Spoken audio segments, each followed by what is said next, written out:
மன் லசிமல் இஸ்திக்ஃபார், யார் பாவ மன்னிப்பை வளமையாக்கிக் கொள்கிறாரோ, அதை இறுக்கமாக பிடித்துக் கொள்கிறாரோ, ரப்பிடத்திலே பாவ மன்னிப்பு கேட்பதை விரும்புகிறாரோ, 3 பாக்கியத்தை அல்லாஹ் அவருக்கு தருவான். ஜஅலல்லாஹு லஹு மின் குல்லி தீகின் ஹரஜா, எல்லா நெருக்கடியிலிருந்தும் அவருக்கு முதலிலே விடுதலையை தருவான். அவர் உலக ரீதியில் சந்தித்துக் கொண்டிருக்கக்கூடிய நெருக்கடிகள், மனக்குழப்பங்கள் எல்லாத்திலிருந்து முதல்ல அவருக்கு ரிலாக்ஸை கொடுப்பான். அடுத்து சொன்னாங்க ஸல்லல்லாஹு அலைஹி வஸல்லம், ஒமின் குல்லி ஹம்மின் ஹரஜா, அவர் மனதை போட்டு அழுத்தி கொண்டிருக்கக்கூடிய மன பாரத்தை எல்லாம் பாவ மன்னிப்பை கொண்டு அல்லாஹ் நீக்குவான், மனதிற்கு அமைதியை தருவான். வரஸகஹு மின் ஹைது லா யஹ்தஸிப், அவர் நாடாத புறத்திலிருந்து அவருக்கு ரிஸ்கை கொண்டு வந்து கொட்டுவான். இந்த 3ம் யாருக்கு அல்லாஹ் தருவான் என்றால், யார் அல்லாஹ்விடத்திலே கையேந்தி பாவ மன்னிப்பு கேட்கிறார்களோ அவர்களுக்கு தருவான். நம்மிலே சிலர் நினைத்து கொண்டிருக்கிறோம், நாம் தான் நிறைய நன்மை செய்கிறோமே, நிறைய தொழுகிறோமே, நிறைய நோன்பு வைக்கிறோமே, நாம் ஜமாத்தையே விடுவதில்லையே, நாம் நீல அங்கி போட்டிருக்கிறோமே, நீல தாடிகள் வைத்திருக்கிறோமே, இது போதும், நாம் ஜெயித்து விடலாம் என்று. இல்லை பெருமக்களே, நாம் செய்யக்கூடிய நன்மை மட்டும் நம்மை ஈடேற்றமடைய செய்யாது, ரப்பிடத்தில் மன்னிப்பு கேட்காத வரை. ஆயிஷா ரலியல்லாஹு தஆலா அன்ஹா நபிகள் பெருமானா ஸல்லல்லாஹு அலைஹி வஸல்லம் இடத்திலே வந்து சொல்கிறார்கள், யா ரசூலல்லாஹ், அறியாமை காலத்திலே, மடமை காலத்திலே அப்துல்லாஹ் இப்னு ஜுத்ஆன் என்று ஒருவர் இருந்தார். அவர் ஒரு பெரிய கொடை வல்லல், அவர் செய்யாத நன்மையே கிடையாது. என்னென்னவெல்லாம் நன்மை செய்வார், ஹஜ்ரத் ஆயிஷாமா பட்டியல் போடுறாங்க. அவர் யக்ரிஉல் லைஃப், விருந்தினர்களுக்கு உணவு சமைத்து போட்டுக்கொண்டே இருப்பார். முஸ்லிம் ஷரீஃபிலே ஹதீஸ் வந்திருக்கிறது, நாம் ஆக்குவதை போன்றெல்லாம் விருந்து ஆக்க மாட்டார் அவர். நம் வீட்டில் இருக்கக்கூடிய டபராவை போன்ற அண்டாக்களை போன்றெல்லாம் அவர் வீட்டு அண்டா இருக்காது. நீங்கள் புரிந்து கொள்ளுங்கள், அவர் எவ்வளவு பெரிய உணவாளி கொடையாளி என்பதை இதை வைத்து புரிந்து கொள்ளலாம். அவர் வீட்டிலே ஒரு சட்டி இருக்கும், டேக்ஸா. அந்த சட்டிக்கு ஏற வேண்டும் என்றால் ஒரு ஏணி வேண்டும், ஏணியை போட்டுத்தான் ஏற வேண்டும் சட்டி, அரிசியை கொட்டுறதுக்கு, சமைக்கிறதுக்கு. அப்படின்னா அந்த அண்டா எவ்வளவு பெருசுன்னு கற்பனை பண்ணீங்க. அந்த அண்டா நிறைய தினசரி உணவு. Karim's biryani paradise at Liberty and catering services, கோடம்பாக்கத்தின் அறுசுவை அடையாளம். எல்லாருக்கும் வர்றவங்க போறவங்களுக்குலாம் உணவு போட்டு தள்ளுவார், சாப்பிட வைத்தே சந்தோஷப்படுத்துவார். ஆயிஷா சொல்றாங்க. அது மட்டுமல்ல, வயஃபுக்குர் ஆனி, கஷ்டப்படுபவர்களுடைய கஷ்டத்தை எல்லாம் தன் தோள் மேல் தூக்கி பாரமாக போட்டுக்கொள்வார். வயசிலுர் ரஹிம, சொந்தங்களை எல்லாம் அரவணைத்துக் கொள்வார். வயுஹ்சினுல் ஜிவார, தனக்கு சுத்தி இருக்கக்கூடிய நபர்களை எல்லாம் அன்பால் அரவணைப்பால் சந்தோஷப்படுத்துவார். இப்படி நிறைய நன்மை அவர் செய்தார்.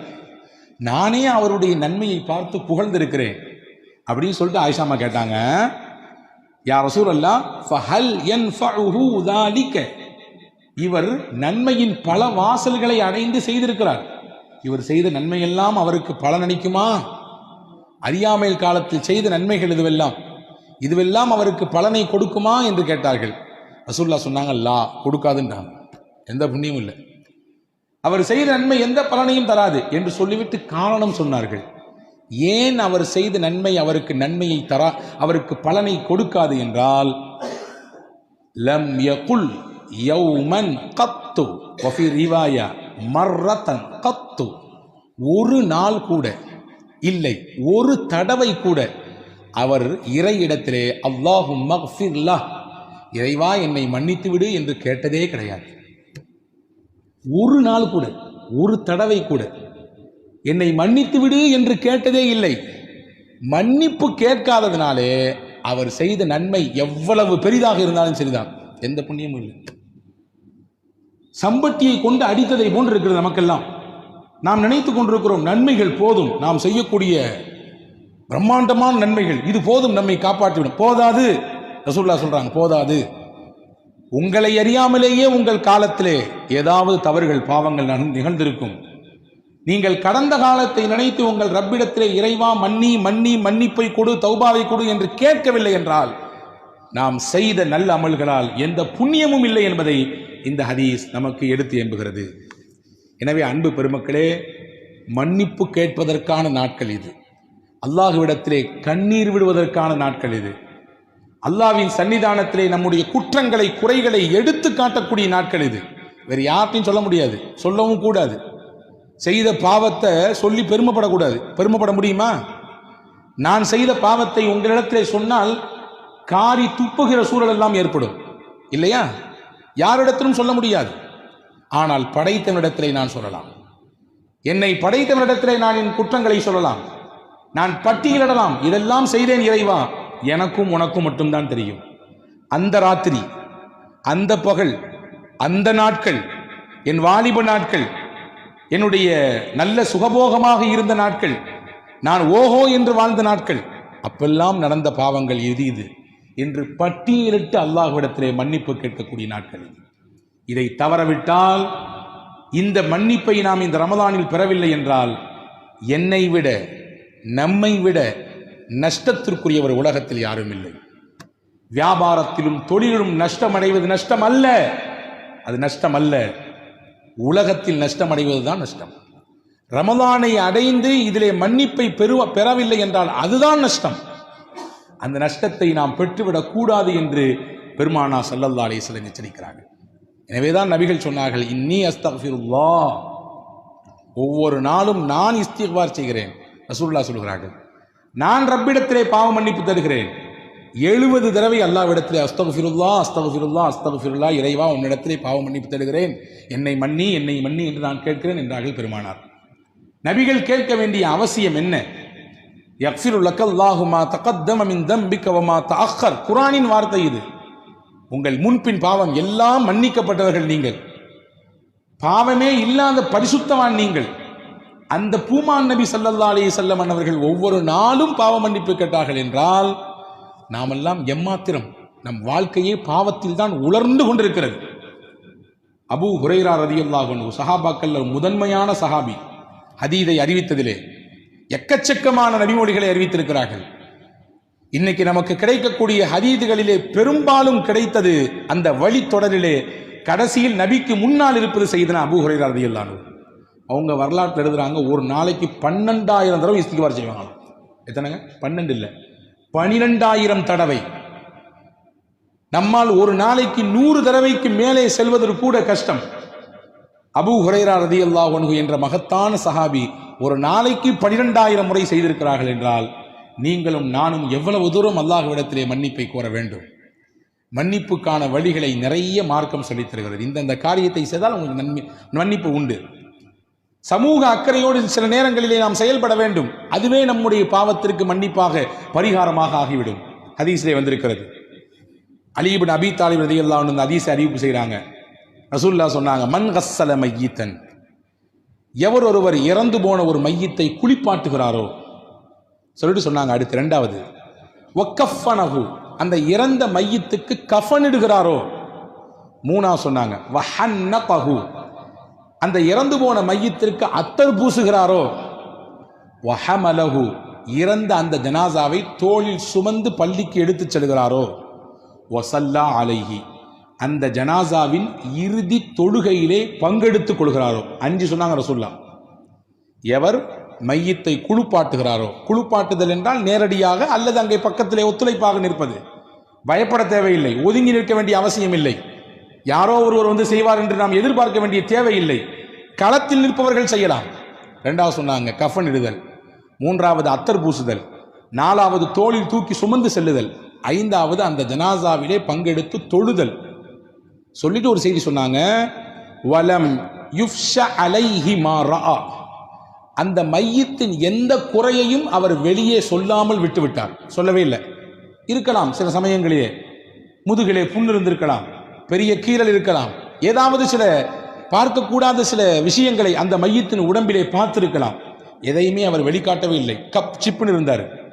ரசூலுல்லாஹ் சொன்னாங்க, இந்த 5 செயலும் செய்த இந்த மனிதருக்கு அல்லாஹ் தரக்கூடிய கூலி என்ன தெரியுமா? ஹரஜ மின் ஹதீஅதிஹி மிஸ்ல மா வலதத்துஹு உம்முஹு, அன்று பிறந்த பாலகனை போன்று அவர் மாறிவிடுவார். எல்லா பாவத்தையும் அல்லாஹ் மன்னித்து விடுவார். அன்று பிறந்த பாலகன்றது எதுக்கு பயன்படுத்திருக்காங்க தெரியுமா? ஹஜ்ஜுக்கு பயன்படுத்தாங்க ரசூலுல்லாஹ். கயௌமின் வலதத்துஹு உம்முஹு, ஒருவர் ஹஜ்ஜி செய்கிறார் என்றால் ஹஜ்ஜிலே இருக்கக்கூடிய எல்லா சிரமங்களையும் ஏற்றுக்கொண்டு அந்த குறிப்பிட்ட நாட்கள் மினாவிலே, முஸ்தலிஃபாவிலே, அரஃபாவிலே எல்லாம் முடிந்து அவர் ஊருக்கு வருகிற போது பெருமானார் சர்டிபிகேட் கொடுக்குறாங்க, அங்கீகாரம். கயௌமின் வலதத்துஹு உம்முஹு, அன்று பிறந்த பாலகன். இந்த அன்று பிறந்த பாலகன் என்பதை நீங்கள் அடைய வேண்டும் என்றால், பாவமே இல்லாத பச்சிடம் குழந்தையை போன்று உங்களுடைய நிலைப்பாடு ஆக வேண்டும் என்றால் ரசூலுல்லாஹ் சொன்னாங்க, சமூக அக்கறையோடு இறந்து போன ஜனாசாவில கலந்துக்குங்கன்றாங்க. ஒதுங்கி நின்று வேலைக்கு பார்க்க நிறைய பேர் பயப்படுறாங்க. சொந்த அப்பா இறந்திருக்காரு, குளிப்பாட்டுங்க, எனக்கு தெரியும், ஐயோ எனக்கு பயமா இருக்கு சொல்லுவதை பார்க்கிறோமா இல்லையா? நகரங்களிலே இது மிகுதி, கிராமங்களிலே முண்டி அடித்துக் கொண்டு வருகிறார்கள். நான் குளிப்பாட்டுகிறேன், நான் கஃன் செய்கிறேன், நான் வந்து தூக்குகிறேன், நான் குழிக்குள்ளே இறங்குகிறேன். பெத்த புள்ள ஓரத்துல வேடிக்கை போறாரு. யாராவது வந்து குளிப்பாட்டுங்களேன், யாராவது வந்து கஃன் புரிங்களேன். எங்க அப்பாவுக்கு வந்து முதல் அந்த அடிக்கழுகக்கூடிய அந்த குளிப்பு கசாப் மாத்திரன்னு சொல்றாங்க, அதை செய்ய வாருங்களேன். இது ஒவ்வொரு முஸ்லீமும் செய்ய வேண்டியது, குறிப்பிட்ட ஒருவருக்கு காசு கொடுத்து செய்ய வேண்டிய பணி அல்ல. சமூகம் புல் வாங்கிக் கொள்ள வேண்டும். அது என்னமோ தீண்டத்தகாத செயலை போன்று இன்று சமூகம் பார்த்து கொண்டிருக்கிறது. ஒவ்வொரு முஸ்லீமும் தெரிந்து வைத்திருக்கக்கூடிய விஷயம். ஏனென்றால் நானும் நாளைக்கு மையத்தான், நானும் நாளைக்கு அதே இடத்தில் போய் இருக்க போகிறேன். என்னையும் ஒருவர் குளிப்பாட்ட போகிறார், ஒருவர் கஃன் செய்ய போகிறார். அதை தெரிந்து வைத்துக் கொள்வதில் என்ன தப்பு இருக்கிறது? அதை செய்வதில் எந்த தயக்கம் இருக்கிறது? எனவே அன்பு பெருமக்களே, அதை செய்தால் உங்களுக்கு எவ்வளவு பெரிய கூலி கிடைக்கும் என்றால் பெருமானார் சொல்கிறார்கள், அன்று பிறந்த பாலகனாக அல்லாஹ் உங்களை மாற்றி விடுவான். இது ஒரு விஷயம். சமூக பார்வையோடு இருங்கள். ரெண்டாவது, இபாதத்தில் கவனம் எடுங்க. ரசூலுல்லாஹ் சொன்னாங்க 3 விஷயம். ஜும்மா தொழுகைக்கு பள்ளிவாசலுக்கு ஒருவர் நடந்து வந்தார். ரசூலுல்லாஹ் சொல்றாங்க, ஜும்மா தொழுகைக்கு முடிந்த அளவுக்கு நடந்து வருகிறார்.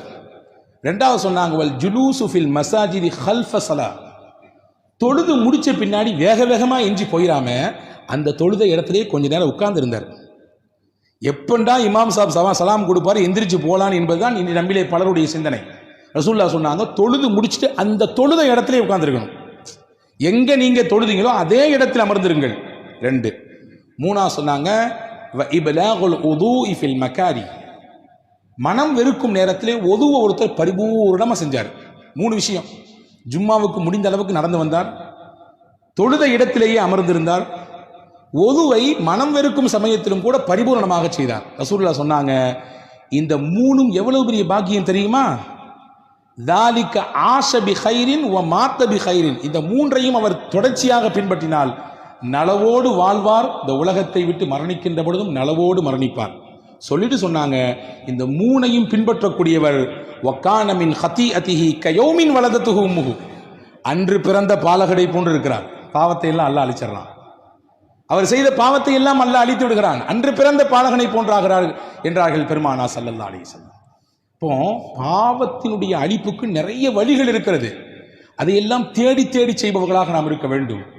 அதே போன்றுதான் ரமதானுடைய விஷயத்தை பற்றி பேசும் பொழுது சொன்னார்கள் பெருமானார் ஸல்லல்லாஹு அலைஹி வஸல்லம், மன் சாமஹு வ காமஹு ஈமானம் வஹ்திசாபா, இறை நம்பிக்கையோடு இறைவன் நன்மை தருவான் என்ற ஆதரவோடு, இந்த 2ம் தான் நம்முடைய நோக்கமாக இருக்க வேண்டும். நம்முடைய தொழுகையில், நம்முடைய நோன்பில் இந்த 2ஐ தாண்டி வேறு எந்த பார்வையும் தேவையில்லை. உளப்பூர்வமான இறை நம்பிக்கை, நாம் செய்யக்கூடிய இந்த அமல்களுக்கு என் ரப்பு தான் எனக்கு கூலி தரணும், அந்த எண்ணத்திலே யார் ரமதானில் பகலில் நோன்பிருந்து பிளஸ் சேர்த்து சொல்றாங்க இரவு வணக்கத்தில் பங்கெடுத்தாரோ. நான் எதற்கு இதை அழுத்தி சொல்கிறேன் என்றால், நோன்பு மட்டும்தான் போதும் என்று நினைக்கக்கூடிய நமக்கு ரசூலுல்லாஹ் உணர்த்துகிறார்கள், உங்கள் பாவ மன்னிப்புக்கு நோன்போடு சேர்ந்து இன்னொரு அம்சமும் இருக்க வேண்டும், அதிலும் கவனம் எடுத்துக் கொள்ளுங்கள். அதுதான் இரவு தொழுகை. இரவு தொழுகையும் நோன்பும் சேர்ந்து இருக்கக்கூடியவருக்கு ரசூலுல்லாஹ் கொடுக்கக்கூடிய கிஃப்ட் என்ன? ஹரஜ மின் துனூபிஹி கயௌமின் வலதத்துஹு உம்முஹு, இவரும் அன்று பிறந்த பாலகன், அன்னைக்கு பிறந்த குழந்தையை போன்று. எப்படி குழந்தை அப்பழுக்கற்ற பாவமில்லாத பிள்ளையாக இருக்குமோ பரிசுத்தமாக, அப்படியே நோன்பையும் இரவு தொழுகையும் ரமதானிலே பேணி பாதுகாக்கக்கூடிய மக்கள் அந்த ரமதானை விட்டு விடை பெறுகிற பொழுது பச்சை புள்ள மாதிரி இருப்பாங்க. பாவமே இல்லாத பிள்ளையாக இருப்பார்கள், பாவமே இல்லாத பரிசுத்தவான்களாக இருப்பார்கள் என்றார்கள் பூமான் நபி ஸல்லல்லாஹு அலைஹி வஸல்லம். இப்ப இபாதத்தில் நமக்கு கிடைக்கக்கூடிய மன்னிப்பு, சமூக செயல்பாடுகளில் நமக்கு கிடைக்கக்கூடிய மன்னிப்பு, சின்ன சின்ன விஷயமாக கருதக்கூடிய விஷயங்களில் அதை கவனம் எடுக்கிற பொழுது நமக்கு கிடைக்கக்கூடிய மன்னிப்பு. ஒன்றும் இல்லை, சாப்பிட்றீங்க, டெய்லி நம்ம எல்லாரும் சாப்பிட்றோம். நாம் சாப்பிட்டு முடித்தவுடன் என்ன சொல்லுகிறோம்? சாப்பிட பொழுதும் என்ன சொல்லுகிறோம் தெரிவதில்லை. எதையோ சொல்லிக்கொண்டு சாப்பிடுகிறோம், எதையோ பார்க்கிறோம். சாப்பிட்டு முடிகிற நேரம் பல நபர்களுக்கு சாப்பாடு முடிந்ததா இல்லையா என்பது கூட தெரிவதில்லை, உணர்வதில்லை. ரசூலுல்லாஹி ஸல்லல்லாஹு அலைஹி வஸல்லம் சொன்னாங்க, சாப்பிட்டு முடிச்ச உடனே ஒரு துஆ இருக்குது, ரொம்ப பெருசெல்லாம் இல்லை. அல்ஹம்துலில்லாஹில்லதி அத்அமனி ஹாதா வரஸகனீஹி மின் கைரி ஹவுலி மின்னி வலா குவா. அவ்வளவுதான். யார் ஒவ்வொரு நாளும் உணவு அருந்தியதற்கு பிறகு, இறைவா நீனே எனக்கு இந்த உணவை கொடுத்தாய், என் உழைப்பு என்னுடைய முயற்சி எதுவும் இல்லை, ஒரு கவள உணவு நம் கையில் கிடைக்கிறது என்றால், ஆய்வாளர்கள் எழுதுகிறார்கள், ஒரு கவளம் உணவு நம் கையில் கிடைக்க வேண்டும் என்றால் 32 பேர் உழைத்தால் தான் அந்த ஒரு கவள உணவு கிடைக்கும். ஒரே ஒரு பிடி உணவு எத்தனை பேருடைய உழைப்பு இருக்குது? 32 பேருடைய உழைப்பு இருக்கிறது. அதிலே உழக்கூடியவர், அதை பயிரிடக்கூடியவர், அதை பராமரிக்கக்கூடியவர், அதை நெல்லிலிருந்து அரிசியாக மாற்றுபவர், இப்படி போகுது. அது 32 பேருடைய உழைப்பு. எந்த கஷ்டமும் இல்லாமல் எனக்கு உணவை தந்தாய், என் முயற்சி இல்லை, என்னுடைய திறமை இதில் இல்லை, உனக்கே எல்லா புகழும். அதான் இதான் அர்த்தம். ரசூலுல்லாஹ் சொன்னாங்க, யார் இதை சொல்றாங்களோ குஃபிர லஹு மா தகத்தம மின் தம்பிஹி வ மா தஅக்கர், அவர் முன் பின் செய்த எல்லா பாவத்தையும் அல்லாஹ் மன்னிச்சிடுறான். அல்லாஹ் அக்பர். ஒவ்வொரு நாளும் சாப்பிடும் பொழுது என்னவெல்லாம் சாப்பிடுகிறோமோ அந்த சாப்பாட்டுக்கு பிறகு இந்த துவாவை ஓதிவிட்டால் உங்களுக்கு மன்னிப்பு மொத்தமாக கிடைத்து விடுகிறது, ஹோல்சலாக கிடைத்து விடுகிறது. பெருமானா ஸல்லல்லாஹு அலைஹி வஸல்லம் இப்படி மன்னிப்புக்கான வழி எங்கெங்கெல்லாம் இருக்கிறது என்பதை பெருமானா ஸல்லல்லாஹு அலைஹி வஸல்லம் தேடி தேடி உம்மத்துக்கு அறிவித்துக் கொடுத்திருக்கிறார்கள். எனவே அந்த மன்னிப்பை இந்த ரமதானில் நாம் முழுமையாக பெற்றுவிட வேண்டும்.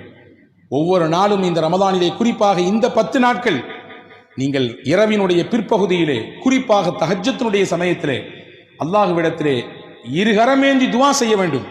நம் பாவங்களை பட்டியலிட வேண்டும், நம்முடைய தவறுகளை குற்றங்களை இறைவனிடத்திலே ஒப்புக்கொள்ள வேண்டும். அது அல்லாஹ்வுக்கு ரொம்ப பிடிக்கும். என்னுடைய அடியான் நான் செஞ்ச தப்பெல்லாம் ஒத்துக்கிட்டு எனக்கு முன்னாடி அப்படியே உட்கார்ந்துருக்கான் பாருங்களேன் என்று பெருமை பாராட்டுவான். தப்பையெல்லாம் ஒத்துக்கொள்கிறான். நீ இல்லாமல் நான் இல்லை, இறைவா நீ மன்னிக்கவில்லை என்றால் நான் என் கதி அவ்வளவுதான், அழிந்தே போய்விடுவேன் என்று ஒரு அடியான் சொல்லும் நேரத்திலே உச்சபட்சமான மகிழ்ச்சியில் அல்லாஹ் திளைக்கிறான். என் அருளின் மீது எவ்வளவு பிரியம் இவனுக்கு, என் மன்னிப்பின் மீது எவ்வளவு ஆதரவு இவனுக்கு, நிச்சயம் இவனை நான் மன்னிப்பேன் என்று அல்லாஹ் சொல்கிறான். எவ்வளவு பெரிய குற்றம் செய்தாலும், எவ்வளவு பெரிய தவறுகள் செய்தாலும் மன்னிப்பு கேட்கக்கூடியவர்களுக்கு அல்லாஹ் தன் அந்த அருளின் வாசலை, மன்னிப்பின் வாசலை திறந்தே வைத்திருக்கிறான், மூடுவதே கிடையாது. தௌபாவின் வாசல் என்பது மௌத்து, ரூஹு, தொண்டை குழியை அடையும் வரை அல்லாஹ் திறந்து வைத்திருக்கிறான். அதனால கடைசி காலத்தில் பார்த்துக்கலாம்னு சொல்லி அடுத்த வருஷம் ரமதானுக்கு விட்டுறாதீங்க. ஒவ்வொரு வருடமும் கேட்க வேண்டும், ஒவ்வொரு நாளும் மன்னிப்பை கேட்க வேண்டும். அல்லாஹுவின் மன்னிப்பு விசாலமானது என்பதை ரசூலுல்லாஹ் இப்படி விவரித்து காட்டுகிறார்கள். ஒரு ஹதீஸை சொல்லி முடிக்கிறேன். அஸ்தக்ஃபிருல்லாஹ் என்று சொல்லி நாம் பாவ மன்னிப்பு தேடுகிறோம். ஒரு சில வார்த்தைகளை மட்டும் கூட்டி சேர்த்துக் கொள்ளுங்கள். அஸ்தக்ஃபிருல்லாஹல் அலியுல் அதீம் அல்லதீ லா இலாஹ இல்லா ஹுவல் ஹய்யுல் கய்யூம் வ அதூபு இலை. இது ஒரு இஸ்திக்ஃபார், ரசூலுல்லாஹ் சொல்லிக் கொடுத்த இஸ்திக்ஃபார். இங்கே நம்முடைய பள்ளியிலே நாம் இஃப்தாருடைய சமயத்திலே ஜிக்ர் மஜ்லிஸ் நடத்துகிறோம். அந்த சமயத்தில் இந்த இஸ்திக்ஃபார் சொல்லி தரப்படும். அஸ்தக்ஃபிருல்லாஹல் அலியுல் அதீம் அல்லதீ லா இலாஹ இல்லா ஹுவல் ஹய்யுல் கய்யூம் வ அதூபு இலை. இது 3 தடவை ஒருவர் சொல்கிறார். 3 தடவை. ரசூலுல்லாஹ் எவ்வளவு பெரிய கூலி சொன்னாங்க தெரியுமா? 5 பாக்கியம் கிடைக்கும் அவருக்கு. 5 பாக்கியம். வெறும் 3 தடவை தான், வெறும் 3 தடவை. 5 பெரும் பாக்கியம். 1, அவர் போர்க்களத்திலிருந்து புறமுதுகிட்டு ஓடி இருந்தாலும் அல்லாஹ் பாவத்தை மன்னிச்சிடறான். போர்க்களத்திலிருந்து புறமுதுகிட்டு ஓடுறது இருக்க பெரிய பாவத்தில் கட்டுப்பட்டது, 7 பெரும் பாவங்களில் கட்டுப்பட்டது.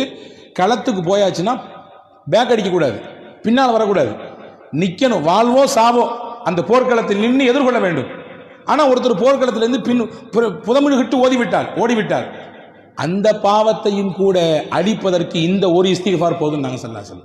2வது சொன்னாங்க, அவருடைய பாவம் கடல் நுரையளவு பெருக்கெடுத்து இருந்தாலும் சரிதான். கடல் நுரை என்ன முடியுமா, எவ்வளவுன்றது அளக்க முடியுமா? அவ்வளவு இருந்தாலும் இந்த இஸ்திக்ஃபாரை 3 முறை சொன்னால் போதும், அல்லாஹ் மன்னிப்பான். மரத்தின் இலைகள் உலகத்தில் எத்தனை உண்டு எண்ணுங்கள், எண்ணி சொல்ல முடியுமா? முடியாது. அவ்வளவு அதிகமாக அவருடைய பாவம் இருந்தாலும் அல்லாஹ் மன்னிக்கிறான். மணலின் அந்த துகள் எவ்வளவு இருக்கிறது உலகத்திலே? ஒரு கைப்பிடி மண்ணை எடுத்து இது எத்தனை துளிகள் இருக்கிறது எண்ணி என்று ஒரு கையிலே கொடுத்தால் என்ன முடியுமா? எண்ணி காட்ட முடியுமா? முடியாது. ஒட்டுமொத்த உலகத்தின் மண்ணின் துகள்கள் எவ்வளவு என்பதை கணக்கிட முடியாது. அவ்வளவு கணக்கிட முடியாத பாவத்தை, குற்றத்தை ஒருவர் செய்திருந்தாலும் இந்த இஸ்திக்ஃபாரை 3 முறை ஓதினால் போதும், அல்லாஹ் மன்னித்தரான். அடுத்து ஒரு முக்கியமான செய்தி சொன்னாங்க ரசூலுல்லாஹ்.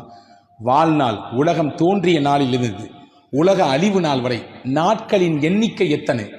வாரத்தின் எண்ணிக்கையை கேட்டால் நாம் சொல்லுவோம், மாதத்தின் எண்ணிக்கையை கேட்டால் சொல்லுவோம், வருடத்தின் எண்ணிக்கையை கேட்டால் சொல்லுவோம். எங்க அத்தா எத்தனை வருஷம் வாழ்ந்தார்னு கேட்டா வருஷத்தை சொல்லுவோம், 63 வருஷம் வாழ்ந்தாருன்னு சொல்லி. உலகத்தினுடைய நாட்களின் எண்ணிக்கை எத்தனை நமக்கு தெரியுமா?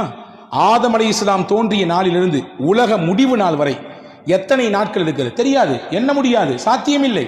ரசூலுல்லாஹ் சொன்னாங்க, எப்படி எண்ண முடியாத நாட்கள் உலக வாழ்நாளிலே இருக்கிறதோ அவ்வளவு எண்ண முடியாமல் ஒரு பாவத்தை வைத்திருந்தாலும் இந்த ஒரு இஸ்திக்ஃபார் 3 தடவை சொன்னால் அல்லாஹ் அவருடைய பாவத்தை எல்லாம் மன்னித்து விடுகிறார். சொல்லலாமா? இன்ஷா அல்லாஹ். அல்லாஹ் தௌஃபீக் செய்வானாக. இந்த புனிதமான ரமதானிலே, இந்த மக்ஃபிரத்தினுடைய பத்திலே அல்லாஹ் தன்னுடைய மன்னிப்பை பரிபூரணப்படுத்துவானாக. நம் எல்லோருக்கும் தன்னுடைய அருளையும் தன்னுடைய மன்னிப்பையும் கொடுத்து நம்மை அழகுபடுத்துவானாக, நம்மை தூய்மைப்படுத்துவானாக.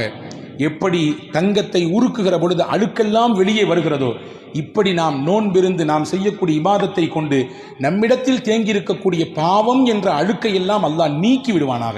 தூய்மையானவர்களின் பட்டியலில் அல்லாஹ் சேர்த்துக் கொள்வானாக. பரக்கத்திற்காக ஒரு தடவை இந்த சலவாத், இந்த இஸ்திக்ஃபாரை சொல்லித் தருகிறேன். தாங்கள் எல்லோரும் சொல்லுங்கள். தெரிந்தவர்கள் இதை மறுபடியும் சொல்லுங்கள். தெரியாதவர்கள் தேடி கண்டுபிடித்தாவது கேட்டாவது நீங்கள் சொல்லி வாருங்கள். ஒரு தடவை சொல்லுங்கள். அஸ்தக்ஃபிருல்லாஹ் அல் அலியுல் அதீம் அல்லதி லா இலாஹ இல்லா ஹுவல் அல் ஹய்யுல் அல் கய்யூம் வ அதூபு இலைஹி. வல்ல ரஹ்மான் அல்லாஹ் நம்முடைய எல்லா விதமான குற்றங்குறைகளையும் மன்னித்து இது போன்ற பல ரமதான்களை நம்முடைய வாழ்நாளிலே சந்திப்பதற்கு தௌஃபீக் செய்வானாக. ஆமீன். வாஹிரு தாவான் அல்ஹம்துலில்லாஹி ரப்பில் ஆலமீன். அஸ்ஸலாமு அலைக்கும்.